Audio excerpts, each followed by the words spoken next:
ఆంధ్రప్రదేశ్లో కుల సమరం మొదలైందా?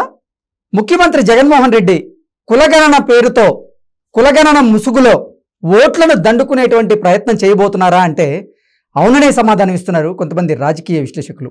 ఇక ఇదే అంశానికి సంబంధించి మనతో మాట్లాడేందుకు ప్రముఖ సీనియర్ జర్నలిస్ట్, ప్రముఖ రాజకీయ విశ్లేషకులు సిఎస్ రావు గారు మనతో ఉన్నారా? ఆయనతో మాట్లాడదాం. Sir hi sir. Hello Krishna. Sir, ఆంధ్రప్రదేశ్లో కుల సమరం మొదలైందని, కులగణన పేరుతో కులగణన ముసుగులో జగన్మోహన్ రెడ్డి ఓట్ల దండుకునే ప్రయత్నం చేయబోతున్నారు రానున్న ఎన్నికల్లో అంటూ కూడా ఒక వార్త ఇప్పుడు సోషల్ మీడియాని షేక్ చేస్తూ ఉంది. ఏంటి సార్, ఆ వార్తలో వాస్తవం ఉందా? ఇప్పుడు జగన్మోహన్ రెడ్డి సైన్యము అనేది మొదటి నుంచి వినిపిస్తుంది. ఎవరు ఆ సైన్యము? వాలంటీర్లు. దాదాపుగా 2 లక్షల పైచిలకు ఉన్నారు వాళ్ళు. సో వాళ్ళంతా జగన్మోహన్ రెడ్డి సైన్యం లాగా పనిచేస్తుంది. గత 4.5 సంవత్సరం నుంచి పనిచేస్తుంది. ఇప్పుడు ఎన్నికల సీజన్ వచ్చింది. ఎన్నికల సీజన్ వచ్చిన తర్వాత వాలంటీర్లే గెలిపించాలి వచ్చే ఎన్నికల్లో అనేది ఆల్రెడీ వైఎస్ఆర్ కాంగ్రెస్ పార్టీ వాళ్ళు చెప్తున్నారు. ఒకవేళ గెలిపించకపోతే మీరు తప్పుకోవాలి, మీరు ఉద్యోగాలు తీసేస్తారు, మీకున్నటువంటి గౌరవ వేతనం పోతుంది అనేటువంటి విషయాన్ని వైఎస్ఆర్ కాంగ్రెస్ పార్టీ నాయకులు చెప్తూ ఉన్నారు. ప్లస్ వాలంటీర్లు వైఎస్ఆర్ కాంగ్రెస్ పార్టీ కార్యకర్తలే అనేటువంటి విషయాన్ని తొలి రోజుల్లోనే విజయసాయి రెడ్డి చెప్పడం జరిగింది. దానికి సంబంధించిన వీడియో కూడా సోషల్ మీడియాలో వైరల్ అయింది. ఆ రోజు నుంచి కూడా వాలంటీర్ల వ్యవస్థ అనేది వివాదాస్పదంగా మారింది ఆంధ్రప్రదేశ్లో.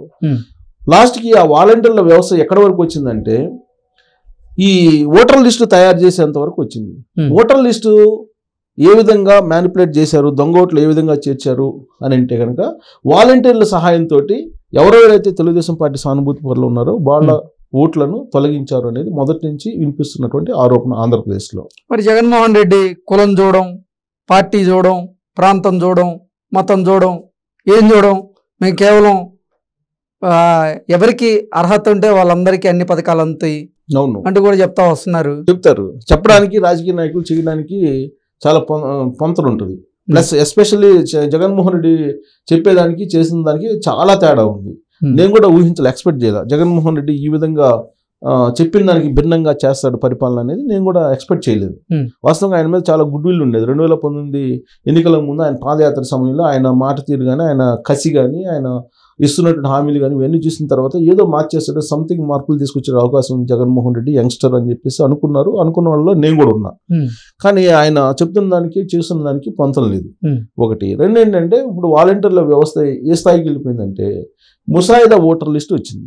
ముసాయిదా ఓటర్ లిస్ట్కి నిన్న విడుదల చేసినటువంటి అసలు ఓటర్ లిస్ట్కి మధ్యలో ఎన్ని ఫామ్ 7లు వచ్చినాయో, ఎన్ని ఫామ్ 6లు వచ్చినాయో ఎలక్షన్ కమిషన్ అడిగితే చెప్తారు.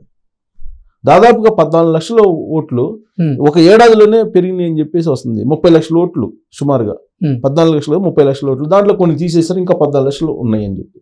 సో వాటిలో మళ్ళీ దొంగ ఓట్లు ఉన్నాయని చెప్పి ఇప్పుడు కూడా గగ్గోలు పెడుతుంది తెలుగుదేశం పార్టీ.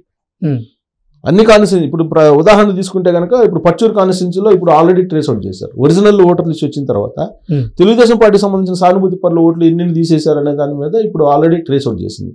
ఇలా ఎన్ని కాన్స్టిట్యూన్సీలో చేశారో తెలియదు. వాలంటీర్ వ్యవస్థ ఏ విధంగా పనిచేస్తుందంటే ఓటర్లు తెలుగుదేశం పార్టీ వాళ్ళు ఉంటే కనుక వాళ్ళని తీసేయటం, ఇది వాళ్ళు చేస్తున్నటువంటి పని అనేది తెలుగుదేశం పార్టీ చెప్తుంది. సరే, ఇదంతా ఒక ఎత్తు అయితే కేంద్ర ప్రభుత్వం ఒక నిర్ణయం తీసుకుంది, బీసీ కుల గణన చెయ్యాలి అనేది. సో బీసీలకు సంబంధించినటువంటి కుల గణన చెయ్యాలని చెప్పి కేంద్ర ప్రభుత్వం భావిస్తే కొన్ని రాష్ట్ర ప్రభుత్వాలు ఇంకా ఒక అడుగు ముందుకేసి చాలా కాలంగా పెండింగ్ ఉంది, చాలా దశాబ్ద కాలంగా కూడా పెండింగ్ ఉంది. అసలు ఈ జనగణన జరగాలి. ఫస్ట్ జనం ఎంతమంది ఉన్నారు, జనాభా అనేది గణన జరగాలి. జనగణనతో పాటు బీసీలకు సంబంధించినటువంటి గణన కూడా చేపట్టాలనేది ఒక రాజకీయపరమైనటువంటి స్లోగన్ ఇప్పుడు విపక్షాలు తీసుకున్నాయి. దాంట్లో ప్రత్యేకించి బీహార్ ముఖ్యమంత్రి నితీష్ కుమార్ అక్కడ ఉన్నటువంటి బీసీ కులగణన చేయటం జరిగింది. దాని ద్వారా లబ్ధి పొందాలి అనేటువంటి ఒక ప్రయత్నం అక్కడ చేస్తున్నారు. ఇప్పుడు జగన్మోహన్ రెడ్డి కూడా ఇప్పుడు కులగణన చేపట్టారు, బీసీలకు సంబంధించినటువంటి గణన చేపట్టారు, దాంతోపాటు కులగణన చేపట్టారు. ఏ కులాలు ఎవరెవరు ఎక్కడెక్కడ ఉన్నారు అనేది. దాన్ని ఇప్పుడు వాలంటీర్లకు అప్పచెప్పారు, వాలంటీర్లు ఆ పని చేస్తూ ఉన్నారు. ఇదంతా ఎందుకు చేశారు? ఈ కులగణన అనేటువంటి పేరుతోటి ఇంటింటికి వెళ్ళి వీళ్ళు ఒక ప్రచారాన్ని మొదలుపెట్టారు. రాబోయేటువంటి ఎన్నికల్లో వైఎస్ఆర్ కాంగ్రెస్ పార్టీకి ఓటేయాలి, మీరు జగన్మోహన్ రెడ్డి ఈ 5 ఏళ్ల నుంచి మీ కుటుంబానికి 80,000 వేశారు, మీ కుటుంబానికి 95,000 వేశారు, మీ కుటుంబానికి 1,20,000 వేశారు, కాబట్టి మీరు ఓటు వేయాలి, ఒకవేళ ఓటు వేయకపోతే మీకు రావు. ఇది ప్రచారం చేస్తున్నారు ఇంటింటికి తిరిగి కులగణన పేరుతోటి. సో కులగణన చేయాలనేది 18వ తారీఖు నుంచి ఆ కార్యక్రమాన్ని చేపట్టారు అక్కడ ఆంధ్రప్రదేశ్లో. దాంట్లో వాలంటీర్లు వెళ్ళి ఇంటింటికి ప్రచారం చేస్తూ ఈ విధమైనటువంటి క్యాంపెయిన్ చేస్తున్నారు అనేది తెలుగుదేశం పార్టీ వాళ్ళు చెప్తూ ఉన్నారు. బీసీలకి సంబంధించి బీసీ కులగణన చేపట్టాలి అనేది చాలా కాలం నుంచి ఉన్నటువంటి డిమాండ్. బీసీలకు సంబంధించి స్థానిక సంస్థల్లో రిజర్వేషన్ ఇవ్వాలంటే ఆ కులగణన అనేది కావాలి, అలాగే ఎస్సీలకు కావాలి, ఎస్టీలకు కావాలి. మొత్తానికి కులగణన, బీసీ గణన కన్నా కూడా కులానికి సంబంధించిన గణన లెక్క కావాలి. ఏ కులంలో ఎంతమంది ఉన్నారు దాన్ని బట్టి రిజర్వేషన్లు స్థానిక సంస్థల్లో ఇవ్వాలి అనేది. ఇప్పుడు జగన్మోహన్ రెడ్డి వచ్చిన తర్వాత బీసీలు రిజర్వేషన్లు తగ్గించారు కదా, తగ్గిపోయినాయి రిజర్వేషన్లు. ఆ రోజు ఇంటర్ వచ్చిన రిజర్వేషన్ కన్నా తగ్గించారు కదా స్థానిక సంస్థల్లో. సో ఇవన్నీ దాచిపెట్టి ఇప్పుడు కులం వారీగా లెక్కలు తేల్చాలని చెప్పేసి అది కేంద్ర ప్రభుత్వ నిర్ణయం అని చెప్పి ఇప్పుడు కేంద్ర ప్రభుత్వం అక్కడ పూర్తిస్థాయిలో నిర్ణయం తీసుకోకుండానే ముందు రాష్ట్ర ప్రభుత్వం ఒక అడుగు ముందుకేసేసి రేపు వెళ్ళేసి ఈ కులాలకు సంబంధించిన లెక్కలన్నింటినీ తీస్తుంది. ఆ లెక్కలు తీస్తున్నటువంటి క్రమంలో ఈ వాలంటీర్లు చేస్తున్నటువంటి పని ఏంటంటే ఈ ప్రచారం చేస్తున్నారు. సో ఇక్కడ ఎవరెవరు ఏ పార్టీ, ఎవరెవరు తటస్థులు ఉన్నారు, ఈ తటస్థుల యొక్క బలహీనతలు ఏంటి, వీళ్ళని ఏ విధంగా రేపు ఎన్నికల సందర్భంగా ఓట్లు వేయించాలి, దీని మీద ఇప్పుడు వాలంటీర్ వ్యవస్థని పనిచేపిస్తుంది ఈ వైఎస్ఆర్ కాంగ్రెస్ పార్టీ అనేది తెలుగుదేశం పార్టీ ఆరోపిస్తుంది. ఆల్రెడీ ఎన్నికల విధులకు కానీ ఎన్నికల ప్రక్రియకి కానీ దూరంగా ఉంచాలి వాలంటీర్ని అనేది ఎన్నికల కమిషన్కి కంప్లైంట్ చేశారు తెలుగుదేశం పార్టీ వాళ్ళు. ఎన్నికల కమిషన్ కూడా వాలంటీర్లు దూరంగా పెట్టమని చెప్పింది. కానీ వాలంటీర్ల వ్యవస్థ మాత్రం ఎన్నికల దగ్గర పడుతున్న కొద్దీ మరింత యాక్టివ్ అవుతుంది.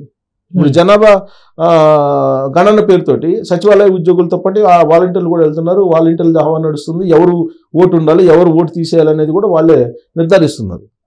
సో అసలు ఓటర్ లిస్ట్ అయితే వచ్చింది. అసలు ఓటర్ లిస్ట్ వచ్చినప్పటికి కూడా ఇప్పుడు ఎవరైనా చేర్చుకోవాలనుకుంటే చేర్చుకునేటువంటి ఇప్పుడు ఎన్నికల నోటిఫికేషన్ వచ్చేంత వరకు కూడా ఈ చేర్పులు మార్పులు ఉంటాయి.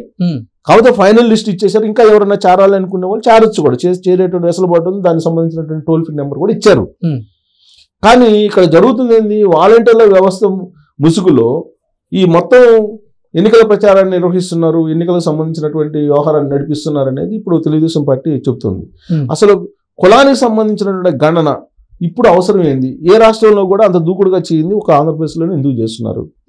ఎన్నికల సమీపంలో ఎన్నికలు పెట్టుకొని ఇప్పుడు ఎందుకు కులాలను లెక్కేస్తున్నారు? కులాలు లెక్క తీయాల్సినటువంటి అవసరం ఏముందంటే కేవలం ఎన్నికలను దృష్టిలో పెట్టుకొని ఎన్నికల లబ్ధి కోసమే ఈ కులగణన చేపడుతున్నారు. దీన్ని బేస్ చేసుకొని ఓట్లకు గాలం వేసేటువంటి ఒక ప్రయత్నం జరుగుతుంది అనేది ఇప్పుడు నడుస్తున్నటువంటి చర్చ రాజకీయ వర్గాల్లో. దాన్ని ఆపడానికి ఎవరి తరం కావట్లా. ఎందుకంటే ఆల్రెడీ బీసీలకు సంబంధించినటువంటి కులగణన జరగాలనేది చాలా కాలంగా ఉన్నటువంటి డిమాండ్, ప్లస్ చాలా కాలంగా జనాభా లెక్కింపు అనేది పెండింగ్ లో ఉన్నటువంటి అంశం. సో ఆ రాష్ట్ర ప్రభుత్వాలకి బాధ్యతలు అప్పచెప్పారు. కొన్ని రాష్ట్రాలు పట్టించుకోవాలి. కానీ ఆంధ్రప్రదేశ్ రాష్ట్రం మాత్రం ఎన్నికల సందర్భంగా రేపు 18వ తారీఖు నుంచి చాలా స్పీడ్గా ఇళ్లకి వెళ్తూ ఈ కులగణన పేరుతోటి పోస్ట్ మార్టం చేస్తుంది. పోస్ట్ మార్టం చేసి ఓట్లను తమ వైపు తిప్పుకునే ప్రయత్నం వైఎస్ఆర్ కాంగ్రెస్ పార్టీ చేస్తున్న వాలంటీర్ల ద్వారా అనేది ఇప్పుడు వస్తున్నటువంటి ఆరోపణలు. సో ఇలాంటి పరిస్థితి ఆంధ్రప్రదేశ్లో రావడం అనేది ఇది మరి ఎన్నికల కమిషన్ తెలుసో తెలియదో తెలుగుదేశం పార్టీ మాత్రం కంప్లైంట్ చేసింది. కానీ వీళ్ళు యథేచ్ఛగా వెళ్తున్నారు జగన్ సైన్యం. సంబంధించినటువంటి కొంతమంది అధికారులు కూడా గతంలో ఆంధ్రప్రదేశ్లోకి వచ్చారు. అక్కడ పరిస్థితులను వాళ్ళు సమీక్షించారు. ఒక కలెక్టర్ని సస్పెండ్ చేశారు. పర్చూరులో ఒక 3 అధికారులను కూడా సస్పెండ్ చేశారు. ఇంకొక 11 మంది కలెక్టర్లు విషయం కూడా మాకు తెలుసు. వాళ్ళని కూడా ఎన్నికలు కూడా వచ్చిన తర్వాత వాళ్ళ సంగతి కూడా చూస్తా ఉన్నారు. 3 సంవత్సరాలు వరుసగా అక్కడ విధులు నిర్వహించే వాళ్ళు ఎవరైతే ఉన్నారో వాళ్ళందరినీ బదిలీ చేయండి అని చెప్పేశారు. ఇవన్నీ జరుగుతున్నాయి. వాళ్ళు చెప్పేది వాళ్ళు చేస్తున్నారు, వీళ్ళు చేసేది వీళ్ళు చేస్తున్నారు. ప్రలోభాలు పెట్టేటువంటి కార్యక్రమానికి ఇప్పుడు జనాభా గణనని కులగణని తనకు అనుకూలంగా మార్చుకునేందుకు ప్రయత్నం జరుగుతుంది ఆంధ్రప్రదేశ్లో అనేది ఇప్పుడు తెలుగుదేశం పార్టీ చేస్తున్నటువంటి ఆరోపణ, ప్లస్ ఆందోళన కూడా ఆ పార్టీకి. Okay sir, thank you so much. Thank you.